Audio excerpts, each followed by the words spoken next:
everyone, I'm Smriti Sinha here and welcome back to our channel Science Zone.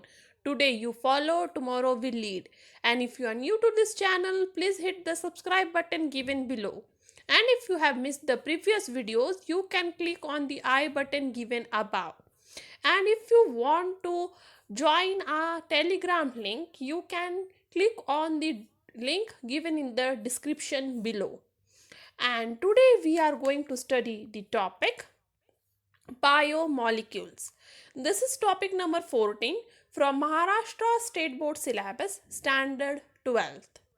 The topics to be covered in this chapter are this. Out of this we are done with introduction and carbohydrates. If you have missed those videos, you can click on the I button above. And today we are going to study the topic proteins.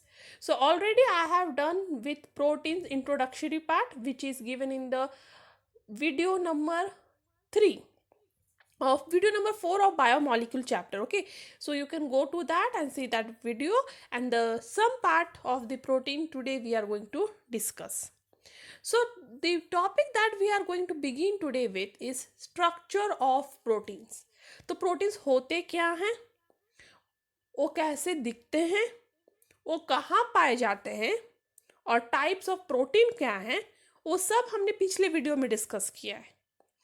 आज और आने वाले video में हम discuss करने वाले हैं protein का स्ट्रक्चर. प्रोटीन दिखता कैसे है. तो प्रोटीन बहुत सारे फंक्शंस के लिए रिस्पॉन्सिबल है. ह्यूमन बॉडी हो, एनिमल बॉडी हो, प्लांट बॉडी हो, बहुत सारे फंक्शंस के लिए प्रोटीन रिस्पॉन्सिबल होता है, क्योंकि प्रोटीन एक बिल्डिंग ब्लॉक है. तो हम प्रोटीन को क्या कह के जानते हैं, बिल्डिंग ब्लॉक. और इसकी वजह से बहुत सारे फंक्शंस के लिए रिस्पॉन्सिबल है. जो प्रोटीन ऑफ हेयर है, protein of muscle, protein of skin actually shape देता है उस स्ट्रक्चर को. हेयर जैसा ही क्यों दिखता है, मसल्स मस्क्यूलर ही क्यों होते हैं, स्किन वैसे ही क्यों होता है, सबके रीज़न क्या है, प्रोटीन का शेप. प्रोटीन का जो स्ट्रक्चर है, शेप है, वो एक्चुअली ये चीज़ों को, हेयर, मसल, स्किन को एक पर्टिकुलर शेप और स्ट्रक्चर देता है. इसके अलावा प्रोटीन एंजाइम्स में पाया जाता है. एंजाइम्स है क्या, एंजाइम्स बहुत इंपॉर्टेंट कैटलिस्ट होते हैं, जिसके बिना बॉडी में कोई भी रिएक्शन या फिजियोलॉजिकल रिएक्शन कह सकते हैं आप, वो नहीं हो पाएगा. तो बॉडी में यदि कोई भी फिजियोलॉजिकल रिएक्शन होने चाहिए तो उसके लिए रिस्पॉन्सिबल होता है एंजाइम्स. तो एंजाइम्स बॉडी के फिजियोलॉजिकल रिएक्शंस के कैटलिस्ट होते हैं और एंजाइम्स बनते हैं प्रोटीन से. अब ये सारे फंक्शंस कंसिडर करने के लिए आपको पहले प्रोटीन का स्ट्रक्चर समझना होगा. तो protein actually 4 types of structure में कैटेगराइज्ड है, या 4 लेवल्स में बोल सकते हैं आप. तो पहला है primary structure of protein, secondary structure of protein, tertiary structure of protein and quaternary structure of protein. ये 4 लेवल होते हैं प्रोटीन के स्ट्रक्चर को समझने के लिए. तो अब हम शुरू करेंगे आज की वीडियो में प्राइमरी और सेकेंडरी स्ट्रक्चर से, और आने वाले वीडियो में हम देखेंगे टर्शरी एंड क्वार्टेनरी स्ट्रक्चर. तो आज हम शुरू करते हैं primary structure of protein. Primary structure of protein 2 वे से रिप्रेजेंट किया जा सकता है. एक तो स्ट्रक्चरल फार्मूला, ये है उसका स्ट्रक्चरल फार्मूला, ठीक है, जहाँ पे एक अमाइनो एसिड, ये एक अमाइनो एसिड हुआ जिसका एसिडिक ग्रुप दूसरे अमाइनो एसिड के अमाइनो ग्रुप से जुड़ा हुआ है. तो हर एक अमाइनो एसिड एक दूसरे से जुड़ा होगा वाया पेप्टाइड बॉन्ड. तो ये हुआ पेप्टाइड बॉन्ड. और इसमें याद रखना है, प्राइमरी स्ट्रक्चर दिखाते हुए आपको एक चेन बनाना है जिसमें सारे अमाइनो एसिड्स को आप जोड़ते जाइएगा via peptide bond. Next thing important है कि एन टर्मिनल हमेशा आपके लेफ्ट हैंड साइड में होना चाहिए और सी टर्मिनल हमेशा आपके राइट साइड में. एन टर्मिनल का क्या होता है, एन टर्मिनल होता है जो भी अमाइनो एसिड आप एक दूसरे में जोड़ रहे हो, तो उसका जो भी अमाइनो ग्रुप फ्री है, फ्री अमाइनो ग्रुप जो जुड़ा नहीं है, जो पार्टिसिपेट नहीं हुआ है, तो ये वाला एक एसिड, अमाइनो एसिड का ये कार्बोक्सिलेट ग्रुप और सेकेंड अमाइनो एसिड का अमाइनो ग्रुप जुड़ रहा है, करेक्ट. तो पहले वाले अमाइनो एसिड का अमाइनो ग्रुप फ्री है, तो oh amino terminal N terminal left side में होना चाहिए, और जो लास्ट वाला अमाइनो एसिड है उसका सी टर्मिनल मतलब फ्री कार्बोजिलेट ग्रुप राइट साइड में होना चाहिए। तो एन टर्मिनल हमेशा आप लेफ्ट साइड में रिप्रेजेंट करोगे और सी टर्मिनल हमेशा राइट साइड में। अब इसका एक और वे है रिप्रेजेंटेशन का, तो हमने पिछले वीडियो में देखा था क्लासिफाई करते वक्त न्यूट्रल, एसिडिक और बेसिक अमीनो एसिड को, कि अमीनो एसिड 3 लेटर सिंबल से भी रिप्रेजेंट किए जाते हैं। तो आप पूरा स्ट्रक्चर यदि प्राइमरी स्ट्रक्चर ऑफ प्रोटीन में नहीं ड्रॉ करना चाहते हो तो आप 3 लेटर सिंबल में उसे रिप्रेजेंट कर सकते हो। तो एलेनिन पेप्टाइड बॉन्ड से जुड़ा हुआ है ग्लाइसिन से, ग्लाइसिन पेप्टाइड बॉन्ड से जुड़ा है सेरिन से, और सो ऑन। अब एक बात याद रखना है, एनिलिन को आपने दिखाया है लेफ्ट साइड में, मतलब एनिलिन का एन टर्मिनल फ्री है और एनिलिन एन टर्मिनल के साथ है, और लाइसिन को दिखाया आपने राइट में, तो लाइसिन का सी टर्मिनल फ्री है और सी टर्मिनल राइट साइड में है। तो इस तरह से प्राइमरी स्ट्रक्चर ऑफ प्रोटीन दिखाया जाता है। तो ये इंपॉर्टेंट पॉइंट्स है जो आप वीडियो को पॉज करके नोट डाउन कर सकते हो। तो प्राइमरी स्ट्रक्चर ऑफ प्रोटीन क्या होता है? वो होता है sequence of constituent amino acid. Primary structure of protein मतलब कौन सी सीक्वेंस में अमाइनो एसिड जुड़ा है। देखो यहाँ पे सीक्वेंस है, एनिलिन के बाद ग्लाइसिन, ग्लाइसिन के बाद सेरिलिन, सेरिलिन के थायरोसिन, फिर ग्लाइसिन, फिर ग्लाइसिन, फिर लाइसिन, ऐसे सीरीज है। वो सीरीज प्राइमरी स्ट्रक्चर बताता है कि कौन से सीरीज से अमाइनो एसिड रेसिड्यू जुड़े हुए हैं वाया पेप्टाइड बॉन्ड, क्योंकि हर एक अमाइनो एसिड दूसरे अमाइनो एसिड से पेप्टाइड बॉन्ड थ्रू ही जुड़ा हुआ होता है। नेक्स्ट थिंग, यदि आपने सीक्वेंस को उल्टा पुल्टा कर दिया या कोई भी सीक्वेंस को डिस्टर्बेंस कर दी तो वो कोई दूसरा प्रोटीन बन जाएगा। तो सपोज मैंने एक प्रोटीन आपको दिया है जो इस पर्टिकुलर सीक्वेंस के साथ है, इसमें से मैंने सपोज ये ग्लाइसिन को यहाँ से निकाल दिया, तो मतलब ये मैं कोई दूसरा प्रोटीन का स्ट्रक्चर ड्रॉ कर रही हूँ। तो हर एक प्रोटीन के लिए एक पर्टिकुलर सीक्वेंस होता है, और वो सीक्वेंस को आपने इधर से उधर किया तो वो सीक्वेंस खत्म हो जाएगा और दूसरा प्रोटीन डेवलप हो जाएगा। अब प्राइमरी स्ट्रक्चर ऑफ प्रोटीन को 3 लेटर रिप्रेजेंटेशन से भी कर सकते हैं, जो मैंने आपको दिखाया है। नेक्स्ट है symbol are represented by dashes. तो आपको क्या करना है, प्राइमरी स्ट्रक्चर में जब आप नाम से अमाइनो एसिड को डिटरमाइन कर रहे हो, जैसे यहाँ पे तो स्ट्रक्चर है, तो स्ट्रक्चर में तो पेप्टाइड बॉन्ड क्लियरली दिखता है, बट जब आप नाम से एक दूसरे को जोड़ रहे हो तो जोड़ते वक्त उनमें डैश दिखाना भूलिए नहीं, क्योंकि डैश रिप्रेजेंट करता है peptide bond. Next, N terminal हमेशा आप लिखते वक्त कैसे लिखोगे? N terminal of amino acid को आप लिखोगे हमेशा लेफ्ट में, और C terminal of amino acid को आप हमेशा लिखोगे राइट साइड में।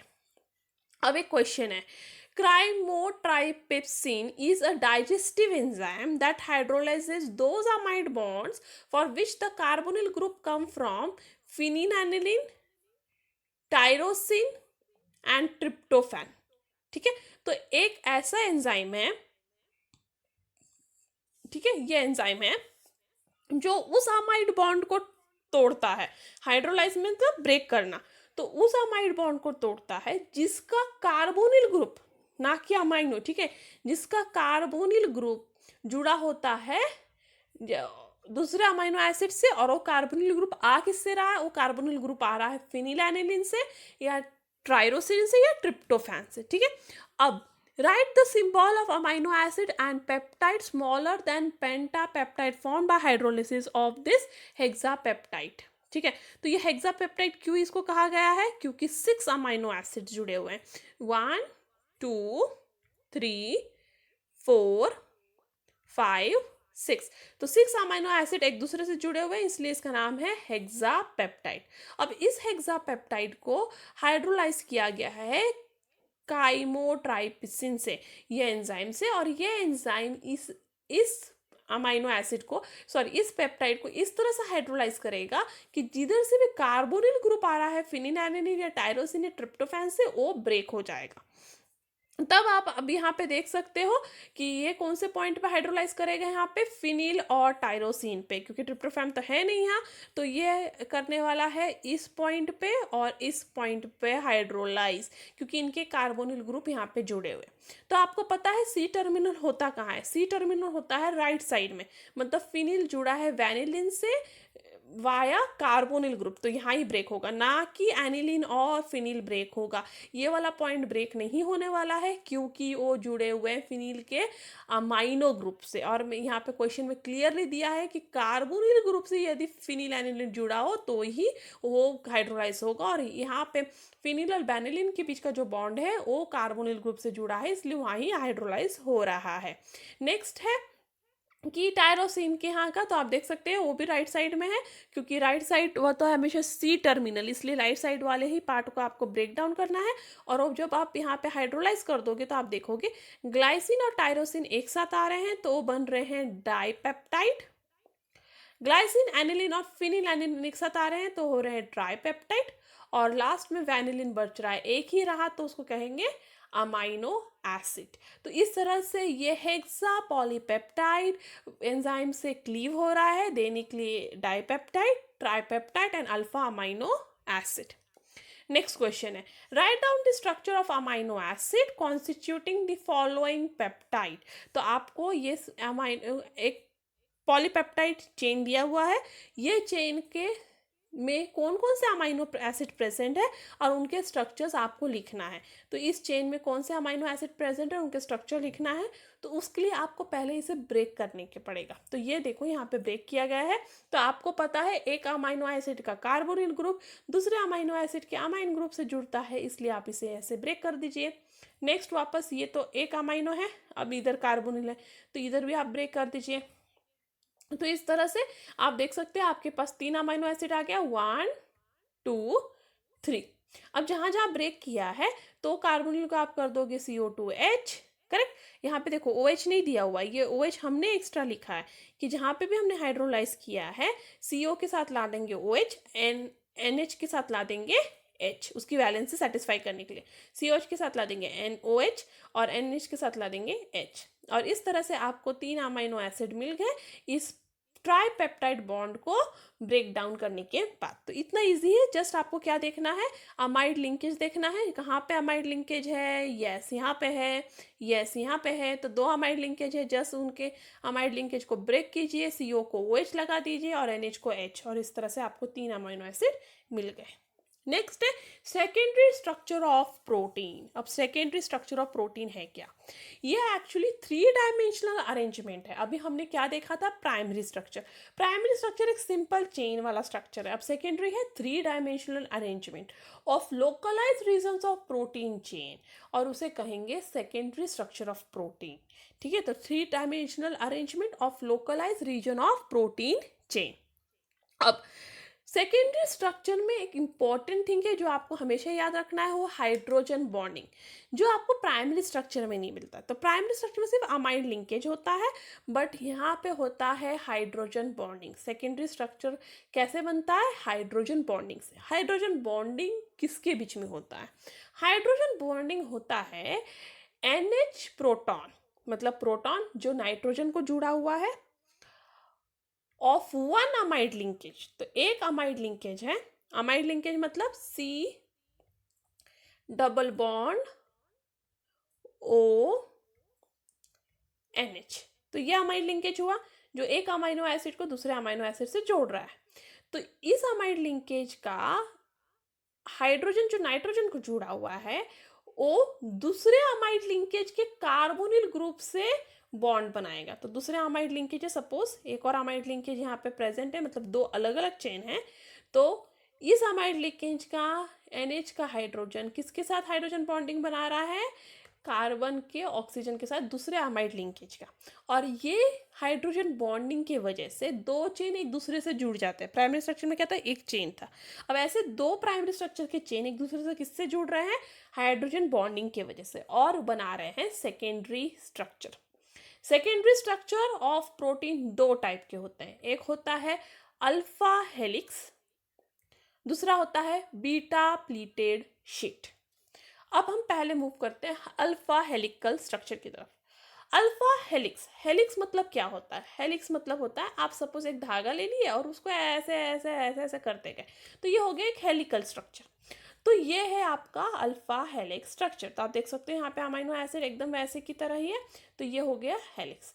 ये हेलिक्स राइट हैंडेड है, राइट हैंडेड है मतलब क्लॉकवाइज इसका स्पाइरल घूम रहा है। देखो क्लॉकवाइज मतलब इस डायरेक्शन में ही उसका स्पाइरल घूम रहा है। देखो सब क्लॉकवाइज है। लेफ्ट हैंडेड हेलिक्स मतलब ये वाला हेलिक्स होता है जो एंटी क्लॉकवाइज जिसके स्पाइरल्स घूमते हैं, तो ये हो गया एंटी क्लॉकवाइज। बट अभी है आपका right handed and clockwise spiral, ठीक है। तो ये जो अल्फा हेलिक्स है वो कैसे है, क्लॉकवाइज स्पाइरल है या फिर राइट हैंडेड स्पाइरल।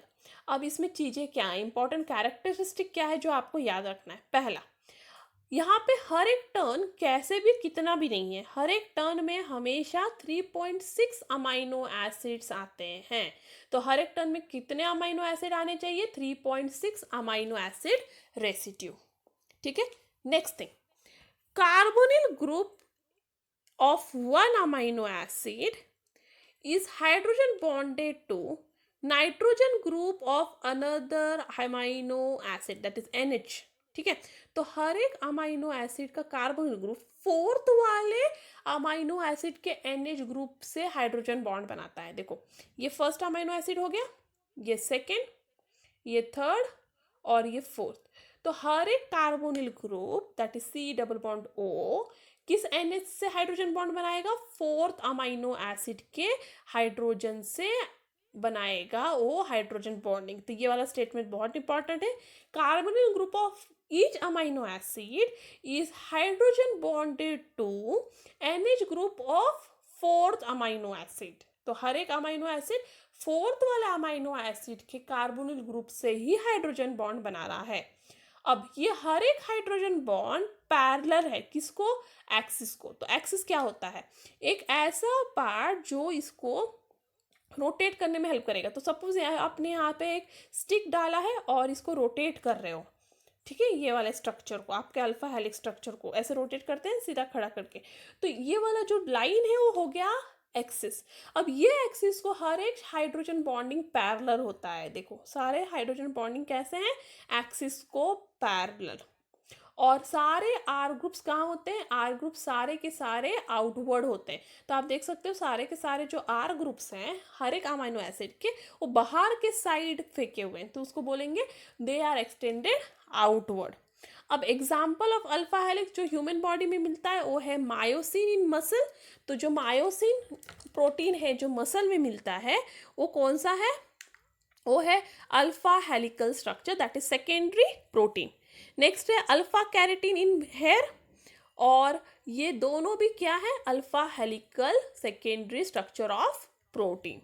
नेक्स्ट हम मूव करते हैं बीटा प्लीटेड शीट्स की तरफ। बीटा प्लीटेड शीट्स, ये नाम ही बताता है कि एक शीट की तरह होगा, करेक्ट। शीट्स मतलब जैसे न्यूज़पेपर शीट, मतलब एक प्लेन में ही सारे के सारे अमाइनो एसिड प्रेजेंट होंगे। A beta pleated sheet, that is the secondary structure, is called as beta pleated sheet when two or more polypeptide chains called strands line up side by side। मतलब आपने क्या किया है, एक amino acid का strand that is primary structure को दूसरे amino acid के strand that is second primary structure को एक दूसरे के सामने सामने करेक्ट बिछाते गए एक लाइन से, ठीक है।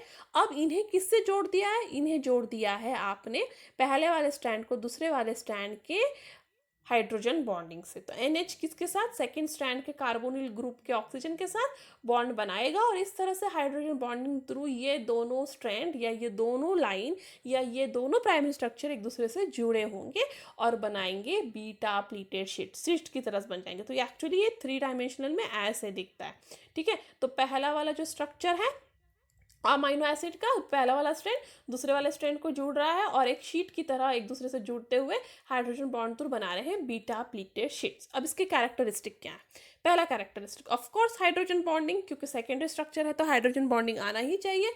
So the carbonyl of one amino acid का स्ट्रैंड से दूसरे NH बॉन्ड के दूसरे वाले स्ट्रैंड से जुड़ेगा बाया हाइड्रोजन बॉन्डिंग, और ये दोनों भी कैसे प्रेजेंट होंगे, दोनों भी एक ही प्लेन में प्रेजेंट होंगे। ये जो है आपका NH और ये वाला CO, ये दोनों भी कैसे प्रेजेंट है, एक ही प्लेन में। आप देख सकते हो ये सारे के सारे एक प्लेन में ही प्रेजेंट हैं, ठीक है, एक शीट की तरह। अब हाइड्रोजन बॉन्डिंग होता किसके बीच में, हाइड्रोजन बॉन्डिंग होता है NH और कार्बोनिल के C double bond O group के बीच में। Between the neighbouring chain. तो NH एक चेन का और C डबल बॉन्ड O दूसरे चेन का जुड़ेगा साथ में बनाने के लिए हाइड्रोजन बॉन्डिंग। और R ग्रुप हमेशा इस बीटा प्लेटेड शीट के प्लेन के ऊपर या नीचे होता है, ये याद रखना है, ठीक है।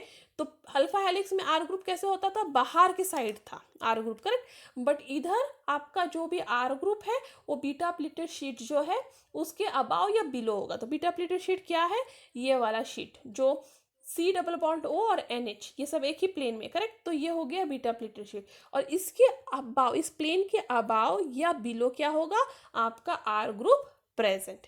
अब दूसरी बात याद रखना, the beta pleated sheet arrangement is favoured by amino acid with small R groups only.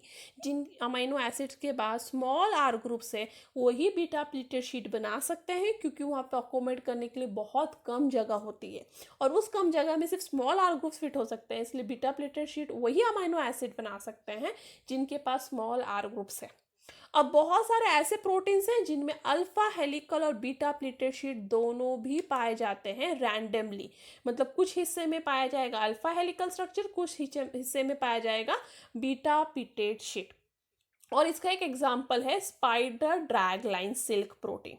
ये एक ऐसा प्रोटीन है जिसमें बीटा प्लेटेड शीट भी है और अल्फा हेलिकल शीट भी है।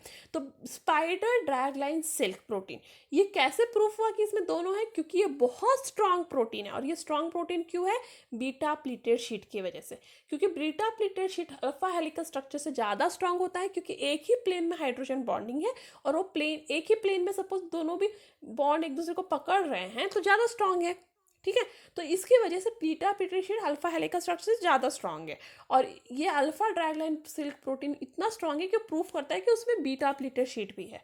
बट वो प्रोटीन इलास्टिक भी है। इलास्टिक इसलिए है क्योंकि उसमें अल्फा हेलिकल स्ट्रक्चर है और इसके वजह से स्पाइडर ड्रैगलाइन सिल्क प्रोटीन में दोनों भी टाइप ऑफ सेकेंडरी प्रोटीन पाए जाते हैं। And that's all for today. Thank you. If you have any doubt, any comment, any suggestion, you are free to do that on askyourdoubt04@gmail.com. If you like my video, give me a thumbs up, share this video to more and more of your friends, and before departing, confidence in hard work is the best medicine to kill the disease called failure. It will make you successful person. That's all for today. Thank you. Stay tuned.